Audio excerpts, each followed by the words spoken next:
అమ్మా, ఈ ఒక్క పిలుపుకే తను కట్టు బానిస. తరాలు మారినా తనలో తాత్పర్యం మారదు. ఎంతమంది బిడ్డలున్నా తన తీరులో తారతమ్యం చూపించదు. పిట్టలే కొట్టి నెట్టేసిన తిట్టి కూడా పంపదు పిచ్చి తల్లి. ఎవరో అన్నారట, ఉల్లి చేసిన మేలు తల్లి కూడా చేయదని. బహుశా అతనికి తల్లి ప్రేమ తెలిసుండలేదేమో. పాడైపోతామని కొడుతుంది, పాడైపోయినా కడుపులో పెట్టుకుంటుంది.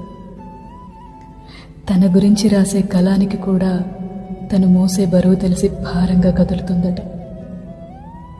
అయినా తన ప్రేమకి సాక్షాత్ భగవంతుడే తలొగ్గి సృష్టిలో మొదటి స్థానం ఇచ్చినప్పుడు తను నచ్చి చచ్చి ఇచ్చిన ప్రాణమిది. తిరిగి ఏమి ఇవ్వగలం? మళ్ళీ తిరిగి తనకి జన్మనివ్వడం తప్ప.